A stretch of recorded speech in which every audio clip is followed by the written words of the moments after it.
हमारे YouTube channel आपका विवेक में आपका हार्दिक स्वागत है। दोस्तों, आप सबों का भरपूर प्यार हमारे चैनल को मिल रहा है। आप हमारे वीडियो को देख रहे हैं। यही कारण है कि बहुत ही कम समय में हमारे चैनल ने अपने पहले पड़ाव को पार कर लिया है। मैं आपको तहे दिल से धन्यवाद कहना चाहता हूं कि आपने हमारे वीडियो को देखा और हमारे चैनल को मोनेटाइज करने में हमारा सहयोग किया। आशा करता हूं कि आपका प्यार हमें इसी प्रकार से मिलता रहेगा। दोस्तों, यूँ तो मैं कैंसर से संबंधित वीडियोस लेकर आता हूं, लेकिन पिछले वीडियो में काफ़ी लोगों ने कमेंट पर मुझसे कोविड की जागरूकता पर वीडियो बनाने के लिए कहा था। कई एक का कॉल भी आया कि अभी यह सामयिक विषय है और लोग कोविड के बारे में जानना चाहते हैं। आशा करता हूं कि आप सभी कोविड के नियमों का पालन कर रहे होंगे और अपने परिवार के साथ सकुशल होंगे। तो आज हम इस वीडियो में कोविड-19 से जुड़ी हर जानकारी उपलब्ध कराएंगे जो आपके लिए और आपके परिवार के लिए उपयोगी सिद्ध होगा। तो शुरू करते हैं अपना यह वीडियो। सबसे पहले मैं आपको बता दूं कि आप में से अधिकतर लोग इन सीजनों में बीमार पड़ते ही होंगे। या तो उनको खांसी होता होगा, बुखार होता होगा, अनेक बार मलेरिया, टाइफाइड, चेचक जैसे बीमारियों के संक्रमण में आप आ जाते होंगे। लेकिन ये बीमारियां हमें अलग अलग माध्यमों से हो सकता है। कभी कभार हम किसी के संक्रमण में आते हैं इसलिए आता है, कभी गलत भोजन गंदा पानी पीने के कारण भी होता है। लेकिन कोविड-19 के साथ ऐसा बिल्कुल नहीं है। कोविड-19 एक ऐसा वायरस है जो किसी संक्रमित व्यक्ति के संपर्क में आने से ही फैलता है।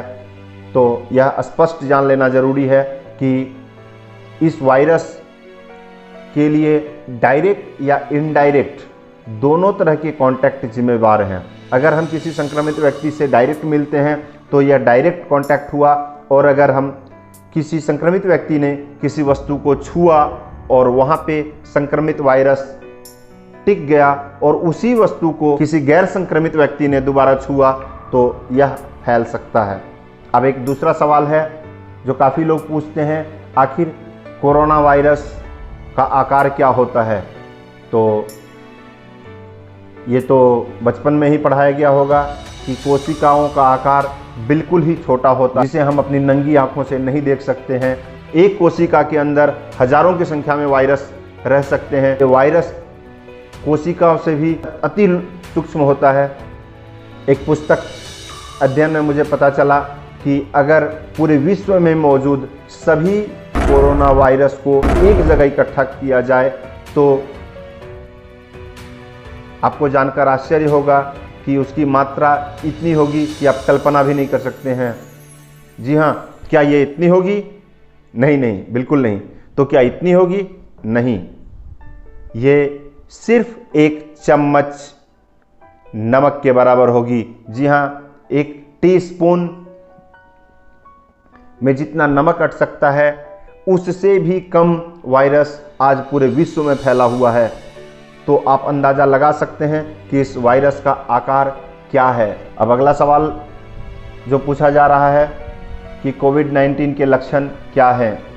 यूँ तो कोविड-19 के बारे में अब तक कोई स्पष्ट गाइडलाइन प्राप्त नहीं हुआ है, लेकिन विभिन्न शोधों के आधार पर कुछ लक्षणों को चिन्हित किया गया है।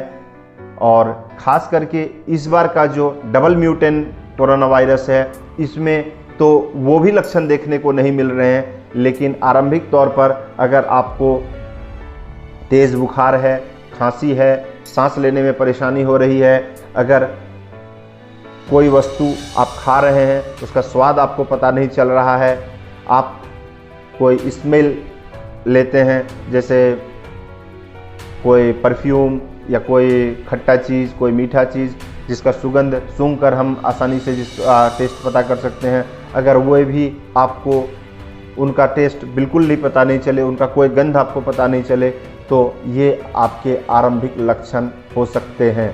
ज़रूरी नहीं है कि वो कोरोना ही हो, लेकिन आपको जांच करानी चाहिए, डॉक्टर की सलाह लेनी चाहिए। अब अगला सवाल है कि अगर किसी को लगता है कि वो बीमार है तो उसे क्या करना चाहिए। आपको लगता है कि आप कोविड-19 संक्रमण के दायरे में आ गए हैं, तो सबसे पहले आपको अपने आप को परिवार से अलग कर लेना चाहिए, आइसोलेट कर लेना चाहिए, क्योंकि जब तक आपका जांच रिपोर्ट आएगा, जब तक आप डॉक्टर के संपर्क में जाएंगे और इस बात का कंफर्मेशन करेंगे कि आपको कोरोना है या नहीं है, तब तक हो सकता है कि आप इस बीमारी को अनेकों लोगों को फैला दें। तो सबसे पहले अगर जो कदम आपको उठाना चाहिए कि अपने आप को आइसोलेट कर लेना चाहिए, फिर किसी चिकित्सक से सलाह लेकर अपना कोविड-19 टेस्ट कराना चाहिए। और भगवान न करे आपको पॉजिटिव रिपोर्ट आता है तो भी इसका इलाज उपलब्ध है, क्योंकि ये पैनिक होने वाला कोई बात नहीं है। बहुत सारे लोग ठीक हो रहे हैं। एक आध लोग जो पहले से बहुत ज़्यादा बीमार हैं अथवा किसी जिनका संक्रमण बहुत अधिक फैल गया है या जिन्होंने अपने अंदर डर पैदा कर लिया है या बहुत ज़्यादा भयभीत हो गए हैं, ऐसे कुछ लोगों की मृत्यु हो रही है। मृत्यु दर निश्चित रूप से कुछ बढ़ा है, लेकिन अभी भी बहुत अधिक मृत्यु दर नहीं है। तो डरना नहीं है, उसका इलाज कराना है, अपने आप को संक्रमण मुक्त करना है।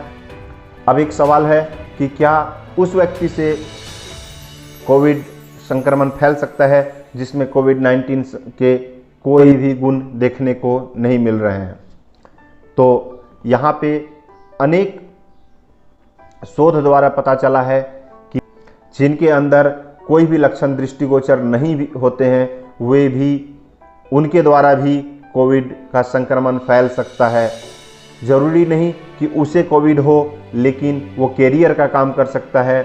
जैसे अगर मैं किसी कोविड केयर सेंटर में गया, मैंने पीपीई किट पहना था या सुरक्षा के नियमों का पालन किया था, और मैं वहाँ से जब लौट रहा था तो अपने कार को ड्राइव कर रहा था या बाइक को चला रहा था, तो बाइक के एक्सीलेटर को पकड़ा या स्टीयरिंग को पकड़ा, वापस में घर में आया और सब कुछ नॉर्मल रहा, स्नान किया, मुझे कोरोना नहीं हुआ।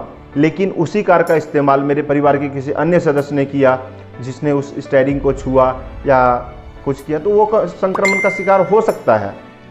इतना ही नहीं, अगर हम पीपीई किट नहीं भी पहने हैं और डायरेक्ट कांटेक्ट में आ गए, किसी कोविड संक्रमित मरीज से डायरेक्ट टच कर लिए, तो भी ये ज़रूरी नहीं कि मुझे कोरोना बीमारी हो ही जाएगी, लेकिन हम कैरियर का काम कर सकते हैं। हम उस संक्रमण को एक स्थान से दूसरे स्थान तक ले जा सकते हैं और इस संक्रमण को हम किसी दूसरे तक पहुंचाकर उसे बीमार कर सकते हैं। इसलिए ज़रूरी है कि खुद भी बचना है और औरों को भी बचाना है। अब एक सवाल है कि कोविड-19 से गंभीर जटिलता का खतरा किन लोगों को है।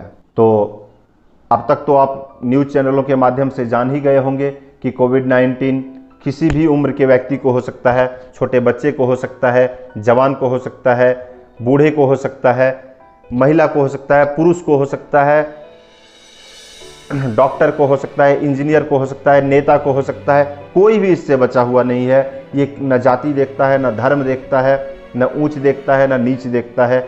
इसके संक्रमण में, इसके चपेट में जो भी आया वो उसे अपना शिकार बना लेता है। लेकिन जटिलता की बात करें तो सभी लोग संक्रमित होने के बाद मर जाते हैं, ऐसा ज़रूरी नहीं है।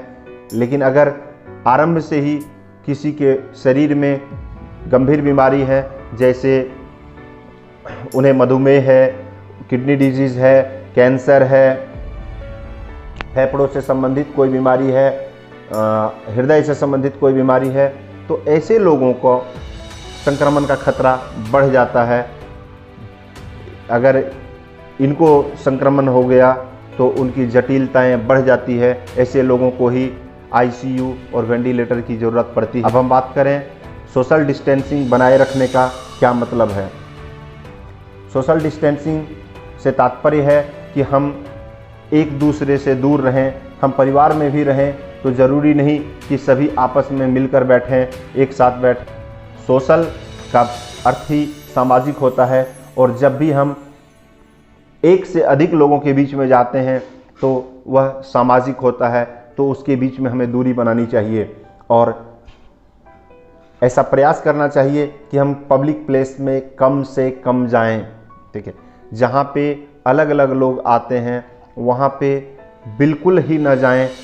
अगर बहुत अधिक ज़रूरत पड़े तो ही जाएं, क्योंकि अभी पैसे कमाने का समय नहीं है, अभी जीवन को बचाने का समय है।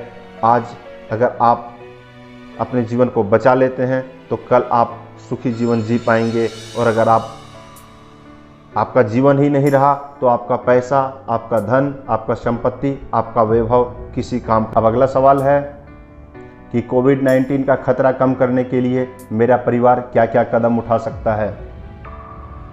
तो आप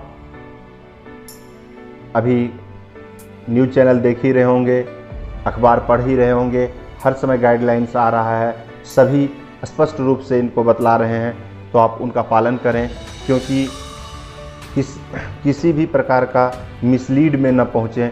जो कुछ लोग ऐसी भी भ्रांतियाँ फैला रहे हैं कि ये कोविड होता नहीं है, इससे कुछ भी नहीं होता है, लोग इससे मरते नहीं हैं, ये एक फैलाया हुआ बीमारी है, ये है, इस प्रकार के किसी भी प्रकार के अफवाह में न जाएं।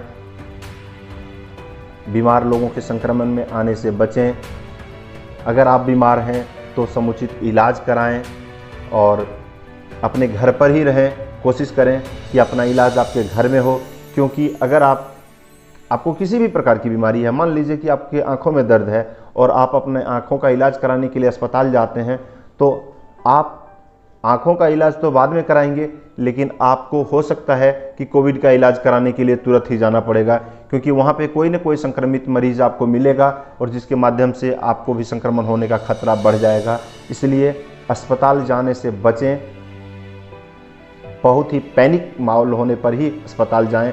अगर आपकी पीड़ा असहनीय हो रही है, आपको सांस लेने में बहुत तकलीफ हो रही है, काफ़ी लंबे समय से आपको बुखार रह रहा है, तो फिर डॉक्टर की सलाह लें, उसके बाद ही अस्पताल जाएं। इसके साथ ही खांसते छींकते समय अपने अंदरूनी हिस्से से मुंह को ढक लें, इस प्रकार से, ताकि ये संक्रमण दूसरों तक न फैले। या फिर टिश्यू पेपर या रुमाल का प्रयोग करें, और ये सब करने के बाद अपना हाथ अवश्य धोएं। कहीं भी बाहर से आते हैं तो अपना हाथ जरूर धोएं। अपना हाथ धोने के लिए आप साबुन, हैंड वॉश या सैनिटाइज़र का इस्तेमाल कर सकते हैं, और कम से कम 20 सेकंड तक अपने हाथों को रगड़ रगड़ कर धोएं, ताकि कोई भी वायरस अगर आपके हाथों में है तो वह मर जाए। एक सवाल ये भी है कि क्या बार बार सैनिटाइज़र का इस्तेमाल करना ज़रूरी है? जी नहीं, बार बार सैनिटाइज़र का इस्तेमाल करना ज़रूरी नहीं है। अगर आप घर पर हैं तो वहाँ आपको पर्याप्त मात्रा में पानी मिल जाएगी, साबुन मिल जाएगा, तो आप आसानी से हाथ धो ले सकते हैं। लेकिन अगर आप यात्रा कर रहे हैं, कहीं बाहर हैं और किसी ऑब्जेक्ट के कांटेक्ट में आ रहे हैं, तो ऐसे में आपको सैनिटाइज़र लेना चाहिए, क्योंकि वहाँ पे आपको पानी या साबुन नहीं मिल पाएगा। जिस सतह को लोग बार बार छूते हैं, जैसे दरवाजे का हैंडल, टीवी का रिमोट, कुर्सी, टेबल, कोई भी इलेक्ट्रॉनिक सामान, बिजली का स्विच, टेलीफोन, इन चीज़ों को छूने से बचें, और अगर छुएं तो अपना हाथ धोएं या सैनिटाइज़र का इस्तेमाल ज़रूर करें। अब एक सवाल यह भी है कि क्या भोजन के माध्यम से कोविड-19 शरीर में प्रवेश कर सकता है? तो यहाँ आपको स्पष्ट बता दूं कि अब तक ऐसा कोई भी प्रमाण नहीं मिला है जिससे यह पता चले कि भोजन से कोविड-19 फैलता है। आज तक जो भी मौतें हुई है वे अधिकतम मौतों में देखा गया है उसके श्वसन तंत्र में संक्रमण के कारण ही उसकी मौत हुई है। तो यहाँ यह स्पष्ट होता है कि जो हम भोजन करते हैं वह आहार नाल के द्वारा सीधे हमारे लीवर में पहुँचता है, लेकिन जो हम सांस लेते हैं नासिका छिद्र से, वो श्वास नली होते हुए वह फेफड़े तक आता है, और संक्रमण होने की संभावना हमारे श्वास नली से फेफड़े तक में अधिक है। और अगर यहाँ पे संक्रमण होता है तो ही लोगों की मौत होती है। ऐसे इसका भी इलाज है, काफ़ी लोग संक्रमण के बावजूद भी ठीक होकर वापस आ रहे हैं, लेकिन कुछ मरीजों की मौत हो रही है जो श्वसन तंत्र में संक्रमण के कारण हो रही है। फिर भी हमें सावधानी बरतनी चाहिए। अगर हम बाहर से कोई भी भोजन का पैकेट मंगाते हैं तो अगर वह फल अथवा सब्जी है तो उसे धो लेना चाहिए, और अगर वो पका पकाया भोजन है तो कम से कम कुछ देर के लिए छोड़ देना चाहिए ताकि वह हमारे रूम टेम्परेचर में आ जाए, उसके बाद ही उसका सेवन करना चाहिए। आशा करता हूँ कि हमारा ये वीडियो आपको पसंद आया होगा, तो इस वीडियो को लाइक करें, साथ ही साथ इस वीडियो को शेयर करें ताकि ये जानकारी औरों को भी मिल सके। अगर आप हमारे चैनल पर नए हैं तो आप हमारे चैनल को सब्सक्राइब करें और इस बेल बटन को दबाएं ताकि ऐसे और भी ज्ञानवर्धक वीडियोस आपको मिलता रहे। तो मिलते हैं फिर किसी नए वीडियो के साथ।